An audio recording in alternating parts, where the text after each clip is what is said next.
ایک آدمی تھا یہاں لگا جو بزنس کرتا تھا اور اس کو مال لینے کے لیے ایسی کنٹری میں جانا پڑتا تھا جہاں صرف اسی جگہ تو مال ملتا تھا، دوسری جگہ نہیں. لیکن وہاں کا ماحول اتنا خراب تھا کہ یہ آدمی جب وہاں جاتا تو 2-3 دن کے بعد پھر رہنا مشکل ہو جاتا اور اس کو لمبا اسٹے کرنا پڑتا تھا، لانگ اسٹے کرنا پڑتا تھا وہاں، مال کا سلیکشن، اس کا کلیکشن کر کے اپنے ملک میں کنٹینر بھیجنے کے لیے. تو یہ بڑا پریشان تھا. ایک تو نگاہیں اس کی پریشان رہتی تھی، سیکسول جذبات اس کے بنتے تھے، اور دوسرا اس کو حلال کھانے کو نہیں ملتا تھا. تو یہ بڑا پریشان. ایک مرتبہ اس نے بہت غور کیا، بہت اللہ کی طرف توجہ کی، بہت رویا دھویا.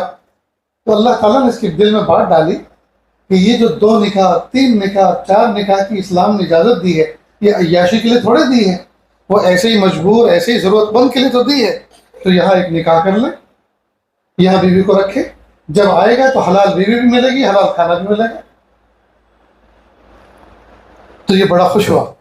چنانچہ اس نے سیکریٹ ایک چپ چاپ دوسرا نکاح کر لیا اس ملک کی ضرورت کے اعتبار سے، اور پہلی بیوی سے پورا کا پورا اس کو ہڈن رکھا، چھپایا. لیکن یہ ایسی چیز ہے کہ جو چھپانے سے چھپتی نہیں ہے. کچھ چیزیں ایسی ہیں اس کو جتنا چاہے چھپاؤ وہ چھپتی نہیں، ظاہر ہو جاتی ہیں. اور خاص طور سے 3 چیزیں بڑی مشہور ہیں.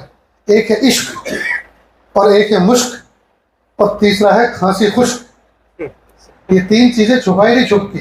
ایک تو خشک کھانسی جس میں بلغم نہیں اکھڑتا، اس میں آدمی کھانستا ہے تو جیسے کتا کھانستا ہے ایسی آواز نکلتی ہے، وہ چاہے جتنا دبائے اتنا ہی وہ کھانس اٹھتی ہے. تو ایک تو عشق نہیں چھپتا، دوسرا مشک نہیں چھپتا. مشک کو کہیں بھی دبا کے چھپا کے رکھو تو اس کی مہک نکلتی رہتی ہے. تو عشق نہیں چھپتا، مشک نہیں چھپتا، اور کھانسی خشک نہیں چھپتی. بہرحال اس نے نکاح کیا اور پہلی بیوی کو اس کی بو آ گئی، اور وہ سمجھ گئی کہ بدلے بدلے میرے سرکار نظر آتے ہیں. یہ جاتے ہیں تو بڑے کمفرٹیبل آتے ہیں. اس کا مطلب یہ ہے کہ کچھ دال میں کالا ہے، بلکہ دال پوری کالی ہے. لیکن اس نے سوچا جب میرے شوہر نے نکاح کیا ہے تو زنا تو نہیں کیا، منہ تو کالا نہیں کیا. کوئی بات نہیں، جب اسلام نے، شریعت نے اس کو اجازت دے رکھی ہے تو مجھے اس میں بادھا ڈالنے کی کیا ضرورت ہے. اور دوسری بات یہ کہ میرا شوہر سمجھدار ہے، متقی ہے، پرہیزگار ہے، حلال کاروبار کرنے والا ہے. اس نے جو کچھ کام کیا وہ سوچ سمجھ کے کیا، الٹپ تو نہیں کیا. تیسری بات یہ، میرا حق ادا کرنے میں کوئی کمی نہیں کرتا، مال پیسہ دینے میں کمی نہیں کرتا.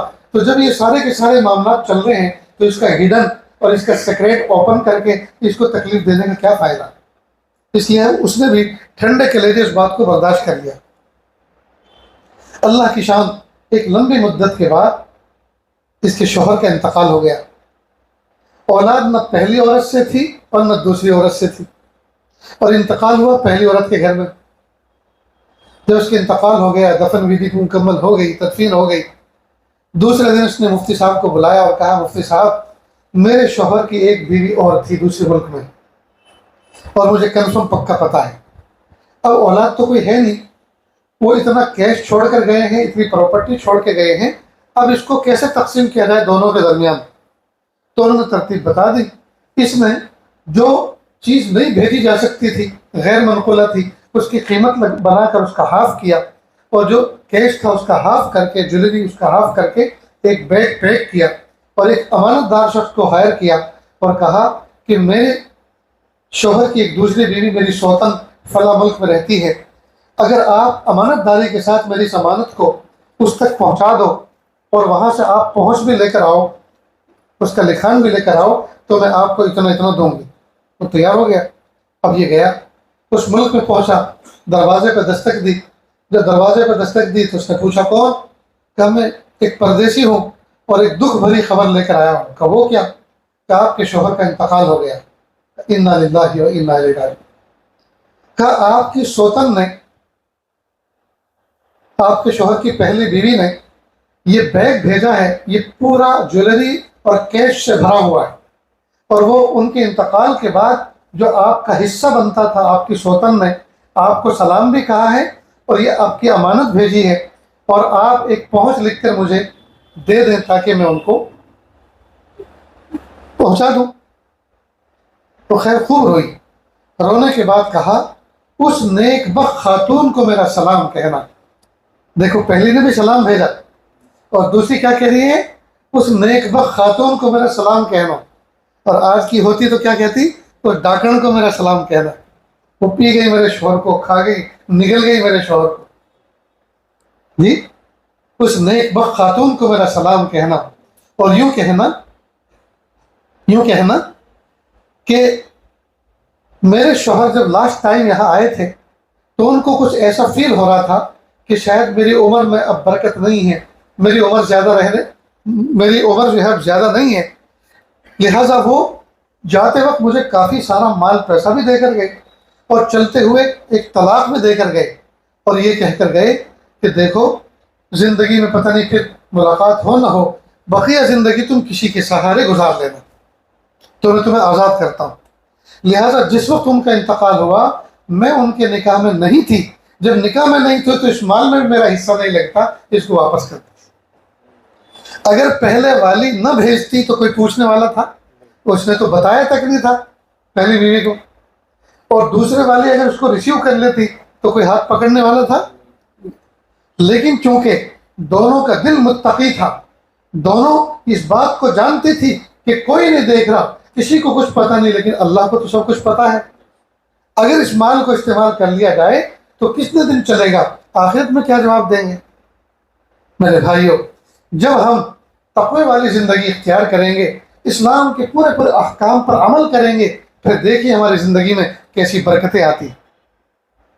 آج ہمارا حال یہ ہے کہ ہم 2-4 احکام پر عمل کر کے ہم سمجھتے ہیں کہ ہم نے اسلام کو 100% فالو کر لیا، 100% ہم نے اسلام کے احکام پر عمل کر لیا اور اللہ کا حق ادا کر دیا.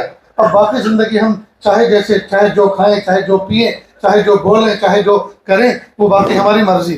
نہیں دوستو، یہ غلط بات ہے. اللہ پاک نے ہمیں ایک چیز کے بارے میں احکام دیے ہیں. دیکھو بچہ جب پیدا ہو تو پیدا ہوتے کے ساتھ ہی، پیدا ہونے سے پہلے جب شوہر بیوی کے قریب جائے اس کو چاہیے کہ وہ اللہ کی پناہ چاہے، اعوذ باللہ من الشیطان الرجیم پڑھے.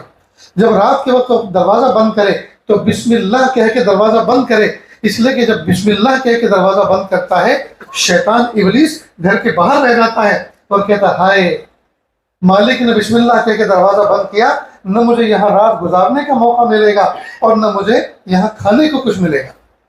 اور جب بغیر بسم اللہ کے دروازہ بند کرتا ہے تو شیطان خوش ہوتا ہے کہ یہاں مجھے رات گزارنے کا بھی موقع مل گیا اور مجھے یہاں کھانے کا بھی، ان کے گھر میں جو رزق ہے اس میں بھی موقع مل گیا جی، اور دنیا بھر کے تماشے کرنے کا مجھے موقع مل گیا. لہذا بغیر بسم اللہ کے جب دروازہ بند کرے گا شیطان انٹر ہوگا، اور جب میاں اور بیوی دونوں کے دونوں آپس میں تنہائی کی میٹنگ کریں گے، تنہائی کی صحبت اختیار کریں گے، جو اللہ پاک نے حلال میاں بیوی کے لیے عبادت اور حلال ایک طریقہ رکھا ہے، جب وہ انجوائے کریں گے شیطان اس عمل میں داخل ہوگا. اور اس وقت اللہ تعالیٰ جو حکم فرمائیں گے جو بچہ پیدا ہوگا اس بچے کے اندر میں بھی شیطانیت کا اثر آئے گا. اب آج کل جو ہمارے بچے اور ہماری اولاد نافرمان ہیں تو کہیں ایسا تو نہیں ہے کہ ان کی بنیاد میں شیطان کی پھونک لگ گئی ہو؟ اس پہ بھی غور کرنے کی ضرورت ہے. تو دیکھیے اسلام کے احکام کہاں سے شروع ہوتے ہیں کہ دروازہ بند کرو بسم اللہ کہہ کے، اعوذ باللہ پڑھ کر آپ قریب آؤ بیوی کے. اب شیطان اور انسانوں کے درمیان پردہ ہو گیا، اب یہ اس عمل میں دخل اپنا نہیں کرے گا. اللہ تعالیٰ اس رات کی برکت سے جو اولاد عطا فرمائیں گے کیا پتہ کون سا اللہ کا وہ وقت کا ولی ہو. کئی مرتبہ بہت سے نوجوان بچے آ کے کہتے ہیں حضرت دعا کرنا، میری بیوی کو 3 مہینے ہو چکے حمل سے ہے. تو میں کہتا ہوں اللہ تعالیٰ بیٹا دے یا بیٹی دے، دونوں میں سے کوئی بھی دے، اس کے علاوہ کوئی تیسری چیز نہ ہو، خوبصورت ہو نیک سیرت ہو، خوبصورت ہو نیک سیرت ہو اور بخت والے نصیب والی. جب میں یہ دعا دیتا ہوں تو کہتا حضرت یہ بات سمجھ میں نہیں آئی کہ لڑکا ہو یا لڑکی ہو، بیٹا ہو یا بیٹی ہو، تیسری چیز نہ ہو، یا تیسری چیز بھی کچھ ہوتی ہے. میں نے کہا اگر شیمیل آ گیا، ہجڑا آ گیا تو کیا ہوگا؟ زندگی بھر. میں ایک شہر میں گیا، ایک شخص نے مجھے اپنے گھر میں بلایا اور بلانے کے بعد تنہائی میں لے گیا، ایک بچے کو بلایا، بہت پیارا بچہ، آنکھیں اس کو دیکھ کے ٹھنڈی ہو گئی اور وہ حفظ کر رہا تھا. اس کے بعد بچے کو کہا بیٹا جاؤ اور پھر پھوٹ پھوٹ کے وہ شخص روئے اور کہ حضرت آپ جو دعا میں یہ کہتے ہو نا کہ بہت سی تمنائیں ہمارے دلوں میں ایسی ہیں جن کو کہہ بھی نہیں سکتے اور دل میں رکھ کر سہ بھی نہیں سکتے، ایسا لگتا آپ میرے دل کی بات کہتے ہیں۔ میں نے کہا کیا تکلیف کیا ہے آپ کو، کیوں پریشان؟ تو کہا یہ جو بچہ بھی گیا جو حفظ کر رہا ہے یہ شیمیل ہے، اب بتائیے اس غم کو میں کس سے کہہ سکتا ہوں اور کیسے اس کو سہ سکتا ہوں؟ میں چند دن پہلے، چند مہینے پہلے کتاب پڑھ رہا تھا، لقط المرجان فی احکام الجان، علامہ سیوطی، امداد اللہ انور، مولانا امداد اللہ انور نے اس کا ترجمہ کیا اردو زبان میں۔ وہ فرماتے ہیں کہ ہجڑا ہوتا کیسے ہے پیدا، کہ جب میاں بیوی ایام کے دنوں میں قریب ہوتے ہیں، جن دنوں میں عورت کو عذر ہوتا ہے، نماز اس کی چھوٹی بھی ہوتی ہے، وہ عذر کے دن ہیں، اور مرد کو جائز نہیں ہے کہ وہ عورت کے قریب وہ عمل کرے اس کے ساتھ جو میاں بیوی کا ہوتا ہے۔ لیکن اگر کوئی شوہر نہ مانے اور ان حالت میں وہ یہ معاملہ کرتا ہے تو شیطان بھی اس عمل میں شریک ہوتا ہے، اور اس رات میں اگر نطفہ ٹھہر گیا، بچہ ٹھہر گیا، تو پھر وہ ہجڑا پیدا ہوتا ہے۔ اللہ حفاظت فرمائے۔ تو دیکھیے اسلام نے لائف اسٹائل ہمیں دی ہے کہ ہماری ابتدا کیسی ہو، کمرہ بند کرے، بسم اللہ کہہ کر اعوذ باللہ من الشیطان الرجیم بسم اللہ پڑھ کے قریب آئیں، تاکہ میاں بیوی کے درمیان جو تعلق ہو اس میں شیطان کا عمل دخل نہ ہو۔ جب اولاد پیدا ہو تو اس کو غسل دیں، صاف ستھرا کریں، دائیں کان میں اذان، بائیں کان میں تکبیر، اور اذان اور تکبیر کے الفاظ دونوں سملر ہیں، اللہ اکبر اللہ اکبر، اللہ اکبر اللہ اکبر، دونوں الفاظ برابر۔ اللہ سب سے بڑا ہے، اللہ سب سے بڑا ہے۔ دنیا میں آج تک کے ساتھ ہی وائس میسج بنا کر دل اور دماغ میں یہ بات بٹھا دی ہے کہ اس کائنات کے اندر اے انسان تو ماں کے پیٹ سے نکلا ہے، اے بچے تو ماں کے پیٹ سے باہر آیا ہے، وہ تنگ و تاریک جگہ تھی، اب تو کشادہ گھر میں پیدا ہوا ہے، اب گھر کے باہر نکلے گا تو بلند و بالا آسمان اور چمکتا دمکتا چاند اور سورج دیکھے گا، آسمان کی بلندگی دیکھے گا، گھر کے قریب میں پہاڑ اور دریا ہوگا تو اس کی اونچائی کو دیکھے گا، جی اس کے طول و عرض کو دیکھے گا، تو یہ سب تجھے بڑی نظر آئیں گی، خبردار یہ چیز بڑی نہیں ہے۔ اللہ اکبر اللہ اکبر، اللہ سب سے بڑا ہے، اللہ سب سے بڑا ہے۔ دیکھیے بچپن سے وائس میسج بنا کر کیا تربیت روحانی کی جاری ہے کہ دل اور دماغ میں یہ بات بیٹھ جائے، یہ میسج جم جائے کہ اس کائنات کے اندر کوئی چیز بڑی نہیں ہے، اللہ سب سے بڑا ہے۔ اللہ اکبر اللہ اکبر۔ اور پھر دوسرا لفظ کیا ہے؟ اشہد ان لا الہ الا اللہ۔ جب اللہ سب سے بڑا ہے تو میں گواہی دیتا ہوں اس بات کی وہی میرا معبود ہے، میرے سجدے اس کے سامنے ہوں گے، عبادت میں اسی کی کروں گا، اور کسی چیز کو وہ درجہ محبت نہیں دے سکتا جو اللہ کو دینی ہے مجھے۔ اشہد ان لا الہ الا اللہ۔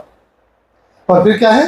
اشہد ان محمد رسول اللہ، اور میں گواہی دیتا ہوں اس بات کی کہ محمد صلی اللہ علیہ وسلم اللہ کے میسنجر، اللہ کے نبی ہیں، محمد صلی اللہ علیہ وسلم اللہ کے رسول ہے۔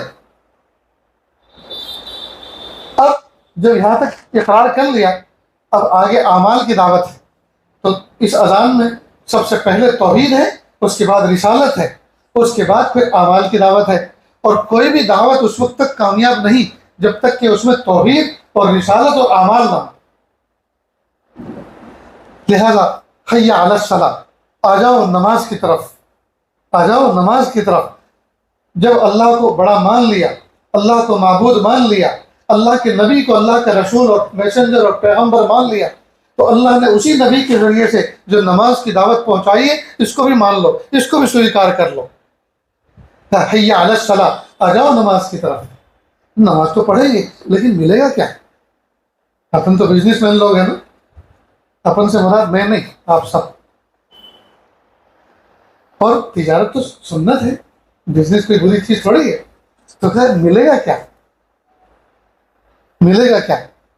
حی علی الفلاح، اسی میں کامیابی ہے، آ جاؤ کامیابی کی طرف، اس میں کامیابی ہے۔ ارے یہ تو بتاؤ کیسی کامیابی؟ لمیٹیڈ ان لمیٹیڈ یا ان لمیٹیڈ؟ ایسی کامیابی کہ اس کے بعد کوئی ناکامی نہیں۔ ارے بھائی ایسا تو ہوئے بھلا کہ کامیابی کے بعد ناکامی کہاں؟ جیسے پھل پکا ہونے کے بعد کبھی کچا نہیں ہوتا، اور بچہ بالغ ہونے کے بعد کبھی نابالغ نہیں ہوتا، اللہ جس کو کامیاب کر دے وہ کبھی ناکام نہیں ہوتا۔ اور جب اللہ کو مان لیا، رسول اللہ کو مان لیا، گواہی دے دی اور نماز کی دعوت پہنچ گئی، اور اس کی کامیابی کے بارے میں بتا دیا، گھوم پھر وہی بات، اللہ اکبر اللہ اکبر، اللہ سب سے بڑا ہے، اللہ سب سے بڑا ہے، لا الہ الا اللہ، اللہ کے سوا کوئی معبود نہیں، اذان فنش، تکبیر فنش۔ سمجھ گئے دوستو؟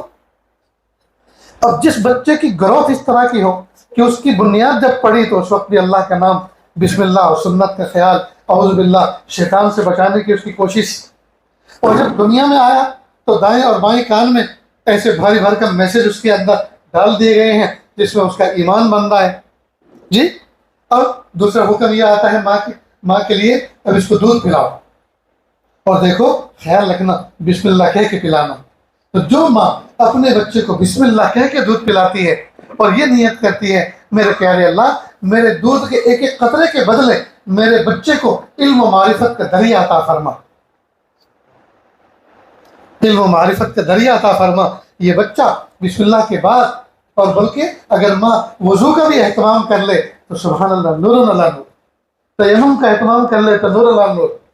اب یہ بچہ ایسی پاکیزہ غذا جی حاصل کر کے جو بسم اللہ کے ذریعے سے اللہ کے نام لے کر اس کے منہ میں دی گئی ہو، تو بتائیے بچے کی گروتھ کتنی شاندار ہوگی، اس کی گروتھ کتنی شاندار ہوگی۔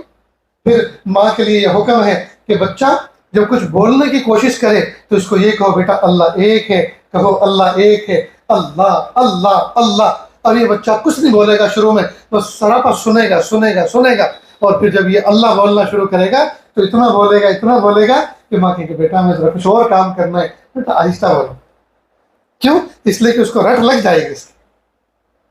اور جب بچے نے اللہ بول دیا، اب انشاءاللہ ثم انشاءاللہ جس کی ابتدا دنیا میں اللہ کے نام سے ہوئی ہو اس کی انتہا بھی اللہ پر ہوگی۔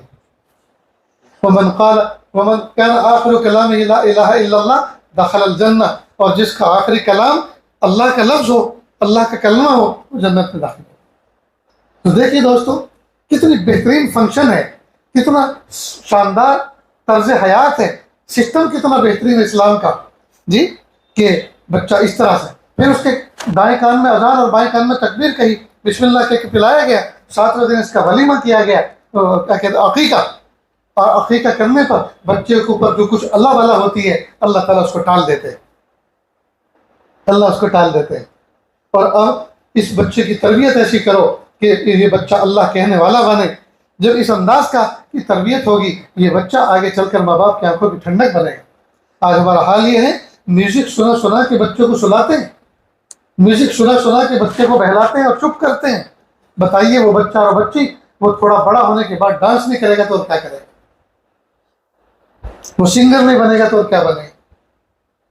تو دیکھو قرآن پاک میں اللہ فرماتے ہیں یا ایھا الذین آمنوا ادخلوا فی السلم کافہ، اے ایمان والو، اے اللہ کو ایک ماننے والو، نبی کو آخری نبی ماننے والو، اسلام میں پورے داخل ہو جاؤ۔ تو یہ ہے اسلام۔ ابھی تو میں نے ابتدائی حصہ سنا ہے کہ اسلام میں کیسے پورے داخل ہوں گے، اس کی ابتدا ایسے ہوتی ہے کہ لائف اسٹائل پوری اسلامی انداز سے ہم کریں، ہم نکاح شادی بیاہ اسلامی انداز پر کریں۔ اسلام نے ہمیں اس کے بارے میں کیا احکام دیے ہیں واضح، افضلها برکتاً ایسرها مؤونۃ او کما قال علیہ الصلوۃ والسلام۔ محبوب حافظ فرما رہے ہیں افضل نکاح وہ ہے جس میں کم سے کم خرچ کیا گیا ہو۔ اس کا الٹا مطلب کیا ہے؟ سب سے منحوس نکاح وہ ہے جس میں سب سے زیادہ خرچ کیا گیا۔ تو جس میں کم سے کم خرچ کیا جاتا ہے اس کو افضل نکاح قرار دیا گیا۔ اس لیے میں کہا کرتا ہوں کہ اسلام میں نکاح اتنا سستا اتنا آسان ہے، نہ اس میں گھوڑے جوڑنے پڑتے ہیں نہ ہاتھی بلانے پڑتے ہیں۔ بھائی قاضی شریعت مفتی شریعت وہ کہتا ہے بھائی تلوار خاں کی لڑکی بندوق خاں کا لڑکا کہو تم نے قبول کی کہ جی میں نے قبول کی، کیا ہو گیا نکاح، جاؤ۔ 2 جملے میں نکاح ہوتا ہے جی، 2 جملے میں نکاح ہوتا ہے۔ یہ تو صبح شام کر سکتے ہیں، ہم اپنے بچوں کے نکاح اس طرح سے تو صبح شام کر سکتے ہیں، لیکن نہیں، جب تک لائٹنگ نہ ہو، جب تک بڑا سا بڑا منڈپ نہ ہو، جب تک کوئی بہت بڑے کیٹرنگ والے کو بک نہ کیا گیا ہو، جب تک 1000 1200 1500 2000 لوگوں کے کھانے کا انتظام نہ ہو، جب تک 2-3 دن تک گھر کے سامنے یہ کھانے پینے کا نظام نہ چل رہا، گویا کمایا ہی تھا اس کے لیے۔ یہ پتہ نہیں ہے کہ یہ سب کرنے سے غریبوں کے دل پہ کیا گزرتی ہے۔ جس دن امیر کی بچی رخصت ہوتی ہے اس دن غریبوں کے گھر میں اندھیرا ہوتا ہے، ان کے گھروں کے اندر ماتم ہوتا ہے. بچی سوچتی ہے کاش کہ میں پیدا نہ ہوتی. میرے باپ نے آج پڑوسی کی بچی کو رخصت ہوتے دیکھا, وہ سوچ رہا ہوگا ہائے میرے پاس تو اتنا کچھ ہے نہیں, میرے پڑوسی نے تو اپنی بیٹی کو اور اپنے داماد کو اتنا کچھ دے دیا, میں کیا دوں گا.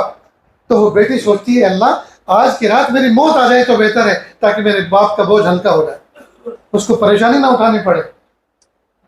اور انہی مالداروں کی مالداری کے چوچلوں کی وجہ سے امت کی غریب بچیاں کئی مرتبہ کافروں کے ہاتھ پکڑ کے جاتی. ایک بچی سے جو لوگ مرتد ہو رہے ہیں اور ان میں جو افراد محنت کر رہے ہیں ان کو کنونس کر رہے ہیں, سمجھا رہے ہیں کہ اسلام میں تمہیں کیا شک تھا, کیا کمی نظر آئی کہ تم نے اس کو چھوڑ دیا. تو ان میں سے مجھے ایک شخص نے بتایا کہ ایک لڑکی کے پاس گئے جس نے کسی مشرک کے ساتھ نکاح کر لیا تھا, اپنی شادی کر لی تھی.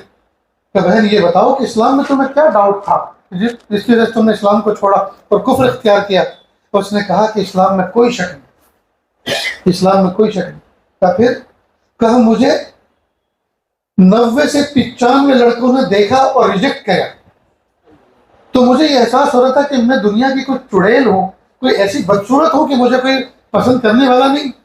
تو جس شخص کے ساتھ ہوں وہ اس نے مجھے پسند کیا, مجھے لائک کیا, میرا ہاتھ پکڑا, اس کے ساتھ چلی گئی.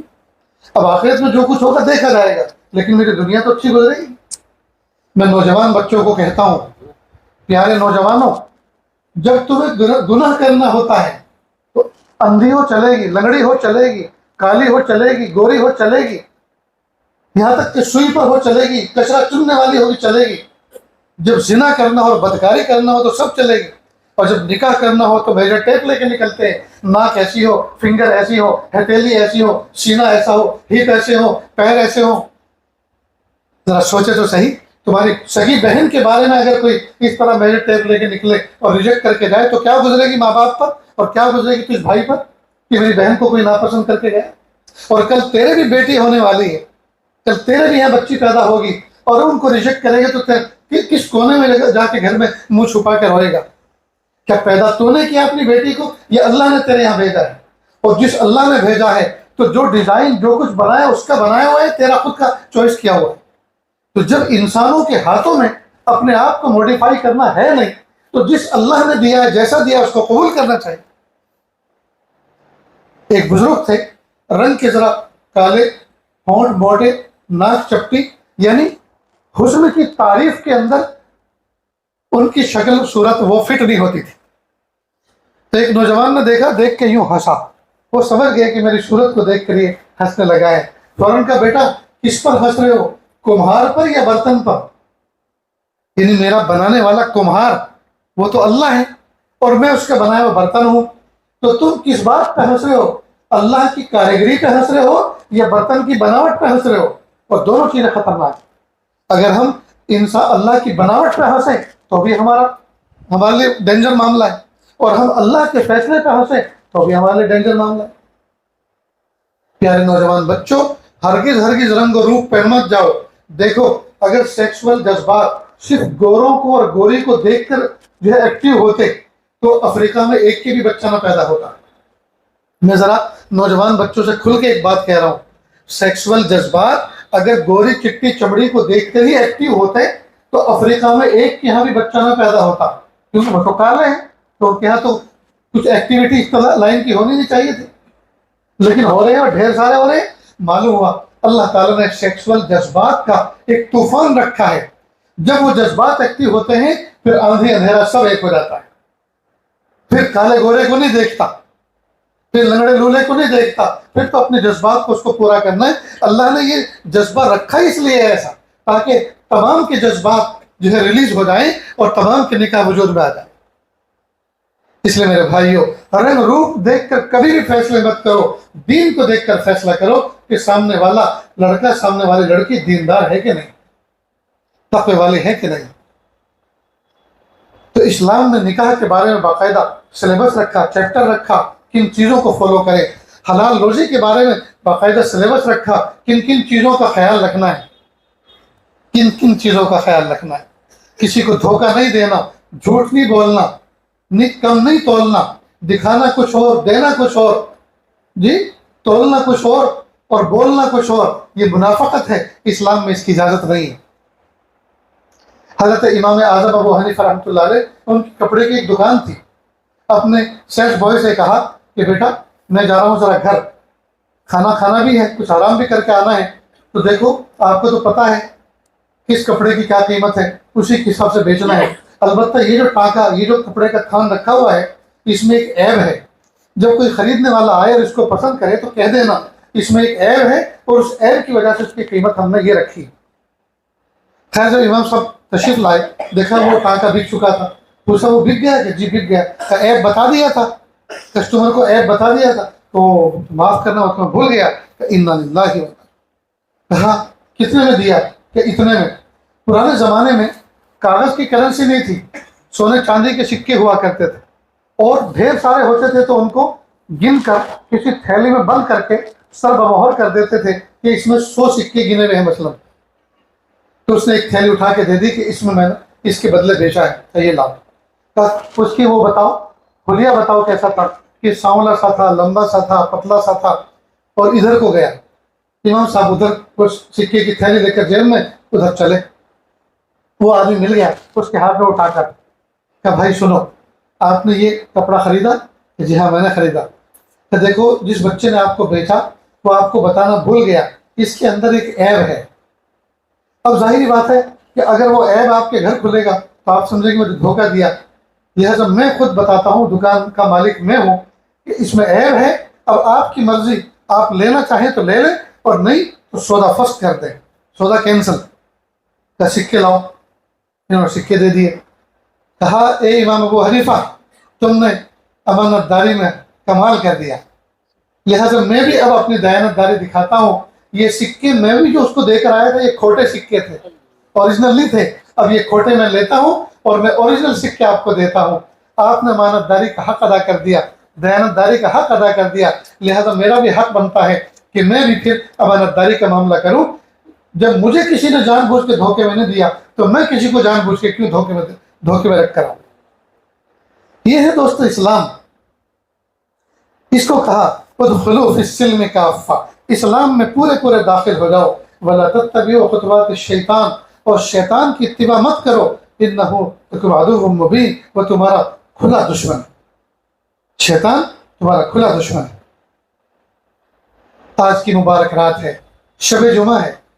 ہمیں چاہیے کہ ہم اللہ تعالیٰ سے یہ چیز مانگیں، میرے پیارے رب، میرے سونے رب، مجھے بہترین مومن بنا دیجئے. میرے چہرے پر، میری پیشانی پہ ایسا نور سجا دیجئے جو بندہ مجھے دیکھے تو دیکھنے کے بعد کہے اٹ از ریئل، یہ کوئی سچا مسلمان ہے اور یہ کوئی جھوٹا نہیں ہے. یہ چہرہ کسی جھوٹے شخص کا نہیں ہو سکتا.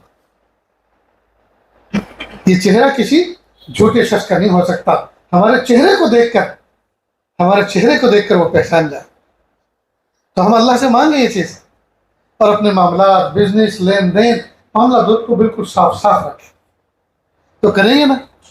دل تو بہت کچھ چاہ رہا ہے کہ آپ کے سامنے دین کی باتیں پیش کرو اور آپ کے اندر نشاط بھی ہے، لیکن بہرحال صبح فجر کی نماز بھی جماعت کے ساتھ پڑھنی ہے، رات کے معمولات بھی ہیں جی، اور شب جمعہ ہے، مبارک رات ہے. جلدی سوئیں، جلدی اٹھیں جی، تہجد کا اہتمام کریں. سورہ کہف آج کی رات میں جو بندہ پڑھے گا، جو بندہ شب جمعہ میں یا جمعہ کے دن میں جو سورہ کہف کا اہتمام کرتا ہے، اللہ تعالیٰ دجال کے فتنے سے اس کی حفاظت فرمائے.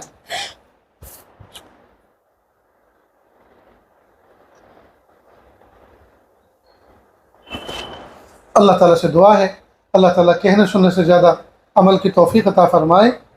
وآخر دعوانا ان الحمد للہ رب العالمین. دعا سے پہلے تھوڑی سی دیر کے لیے اللہ اللہ کر لیں، آنکھوں کو بند کر لیں، سر کو جھکا لیں. دنیا میں جو کچھ ہے اس سے ہٹ کر کے اللہ کی یاد میں ڈوب جائیں.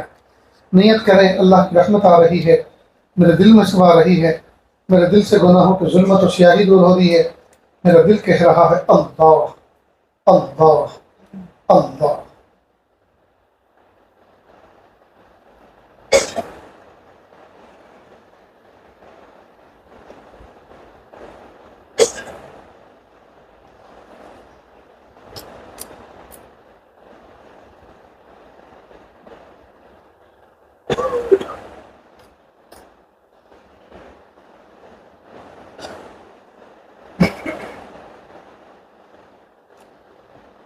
کس سے مانگے کہاں جائیں کس سے کہیں اور دنیا میں حاجت روا کون ہے؟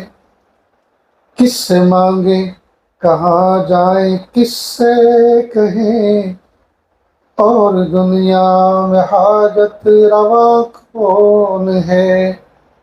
سب کا داتا ہے تو، سب کو دیتا ہے تو، اور بندوں کا تیرے سوا کون ہے؟ رزق پر جس کے پلتے ہے شاہ و گدا، تجھ احد کے سوا دوسرا کون ہے؟ رزق پر جس کے پلتے ہے شاہ و گدا، تجھ احد کے سوا دوسرا کون ہے؟ کون مقبول ہے کون مردود ہے؟ کون مقبول ہے کون مردود ہے؟ بے خبر کیا خبر تجھ کو کیا کون ہے؟ بے خبر کیا خبر تجھ کو کیا کون ہے؟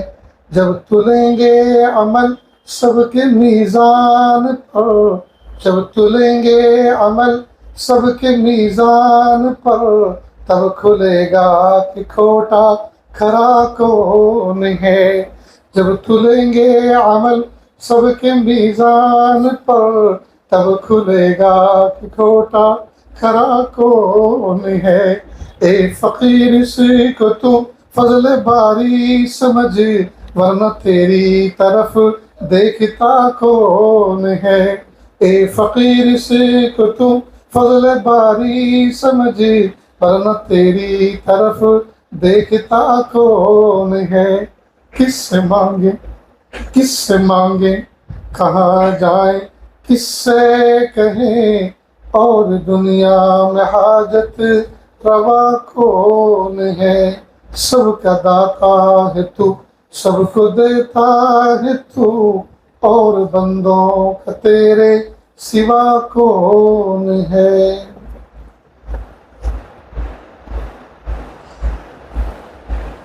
لا الہ الا اللہ سبحان الملک الاعلی الوہاب۔ ہاتھ اٹھا لیجیے، دعا کر لیں۔ بسم اللہ الرحمن الرحیم۔ لا احصی ثناء علیک انت کما اثنیت علی نفسک رب اغفر وارحم وانت خیر الراحمین۔ حسبی اللہ لا الہ الا ہو علیہ توکلت وہو رب العرش العظیم۔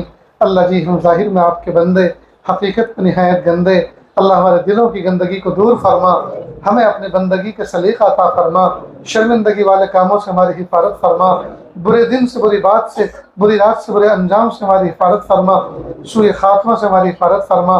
اللہ جی، یہ ہاتھ اٹھائے جانے کے قابل نہیں اور یہ زبان کو سوال کرنے کے قابل نہیں۔ آپ سے نہ مانگے تو کس سے مانگے؟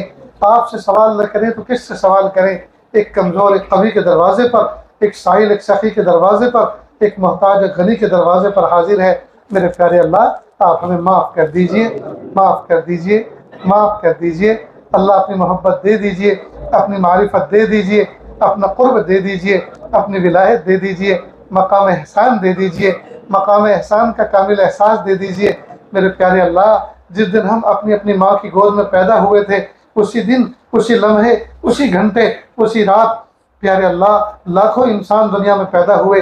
کوئی کافر ماں کی گود میں پیدا ہوا، کوئی مشرک ماں کی گود میں پیدا ہوا، کوئی عیسائی اور یہودی ماں کی گود میں پیدا ہوا۔ میرے پیارے اللہ، آپ نے ہم تمام کو مومن ماں کی گود میں جنم دیا، اور اللہ بن مانگے جنم دیا۔ اللہ، جب آپ نے بن مانگے اتنی عظیم الشان نعمت عطا فرمائی، اب ہم آپ سے بھیک مانگتے ہیں کہ اللہ ہمارے ایمان کو محفوظ فرما، اور مرتے دم تک ہمارے ایمان کو محفوظ فرما، اور یا اللہ آپ کی رضا والے کام کرنے کی توفیق عطا فرما، اور یا اللہ ایمان پر خاتمہ فرما۔ میرے پیارے اللہ، اس محفل میں نہ جانے کتنے دکھیارے، نہ جانے کتنے غم کے مارے بیٹھے ہیں۔ اللہ سب کی تکلیفوں کو دور فرما، سب کی پریشانیوں کو دور فرما۔ بہت سو کے دلوں میں ایسی ایسی تمنائیں ہیں جن کو مخلوق کے سامنے کہہ بھی نہیں سکتے اور دل میں رکھ کر سہ بھی نہیں سکتے۔ اللہ سب کی دلی جائز نیک تمناؤں کو پورا فرما۔ میرے پیارے رب، ہم سب کو ایسا بنا دیجئے ہم آپ کو پسند آ جائیں۔ میرے پیارے اللہ، فلسطین کا وہ علاقہ جہاں اہل ایمان بستے ہیں، یا اللہ جہاں اہل ایمان بستے ہیں، یا اللہ 2 مہینے سے زائد وقت ہو چکا، یا اللہ پانی بند ہے، کھانا بند ہے، لائٹ بند ہے اور ٹھنڈی بلا کی پڑ رہی ہے، اور کل تو زبردست بارش بھی ہو چکی ہے۔ ہائے میرے پیارے رب، ہائے میرے سونے رب، اللہ ان کا خیال کر لیجیے، اللہ ان کا خیال کر لیجیے۔ اللہ نہ جانے کس صحابی کی اولاد ہے، کس نبیوں کا اس کی سلسلہ ہے۔ میرے پیارے اللہ، آپ لاج رکھ لیجیے، اللہ لاج رکھ لیجیے، اللہ لاج رکھ لیجیے۔ یا اللہ ان شاہینوں کو ہمت عطا فرما، یا اللہ انہوں نے اہل ایمان کا سر بلند کر دیا، متکبر کا تکبر توڑ دیا، ظالم کا تکبر توڑ دیا، ظالم کی ناک رگڑ دی، ظالم کی ناک کاٹ ڈالی۔ اے میرے پیارے اللہ، ان کو عزتوں سے نوازیے، اللہ ان کو عزتوں سے نوازیے۔ ظالم کی قسمت میں اگر ہدایت نہیں ہے تو یا اللہ عاد و سمود کی طرح بوٹی بوٹی بکھیر دیجئے، عاد و سمود کی طرح دھرتی کا بوجھ ہلکا کر دیجئے۔ یا اللہ خاتمہ کر دیجئے، خاتمہ کر دیجئے، خاتمہ کر دیجئے۔ یا اللہ جہاں جہاں اہل ایمان پریشان ہے، اللہ ان کی پریشانیوں کو دور فرما، ان کو عزت عطا فرما، ذلت و رسوائی کے کاموں سے حفاظت فرما۔ اللہ جی ہم سب کو ایسا بنا دیجئے ہم آپ کو پسند آ جائیں۔ یا اللہ گھر گھر میں لوگ بیمار ہیں، یا اللہ ہماری بیماری بڑی نہیں ہے، آپ کی شفا بڑی ہے۔ یا اللہ گھر گھر میں لوگ قرضوں میں ڈوبے ہیں، اللہ ہمارے قرضے بڑے نہیں ہیں، آپ کے خزانے بڑے ہیں۔ یا اللہ گھر گھر میں بچے کمزور ہیں، یا اللہ ہماری کمزوری بڑی نہیں ہے، آپ کی قوت و طاقت بڑی ہے۔ یا اللہ بیماروں کو شفا عطا فرما، کمزوروں کو قوت عطا فرما، جو قرضوں میں ڈوبے ہوئے ہیں اللہ عافیت کے ساتھ ان کے رزق حلال میں برکت عطا فرما، قرضوں سے نجات عطا فرما۔ میرے پیارے اللہ جوان جوان بچے بچیاں گھروں میں بیٹھے ہیں، ان کو نیک سالے رشتے عطا فرما، سادگی سنت و شریعت کے مطابق نکاح کرنا آسان فرما۔ یا اللہ جن کا نکاح ہوئے زمانہ گزر چکا لیکن میاں بیوی میں آج تک محبت پیدا نہ ہو سکی، اللہ سچی الفت و محبت پیدا فرما۔ اور یا اللہ جن کا نکاح ہوئے زمانہ گزر چکا گود اولاد سے خالی ہے، اللہ نیک سال اولاد عطا فرما، بیٹے بھی عطا فرما اور بیٹے بھی عطا فرما۔ یا اللہ جو حلال کاروبار سے روزگار سے پریشان ہے ان کے حلال کاروبار میں بے انتہا برکت عطا فرما۔ میرے پیارے رب جو مانگا عطا فرما، جو مانگنے سے رہی وہ بھی عطا فرما۔ اللہ جی مانگنا نہیں آتا پھر مانگے عطا فرما، مانگنے کا ڈھنگ اور سلیقہ عطا فرما۔ وصلی اللہ تعالی علی خیر خلقہ محمد و آلہ و اصحابہ اجمعین برحمتک یا ارحم الراحمین۔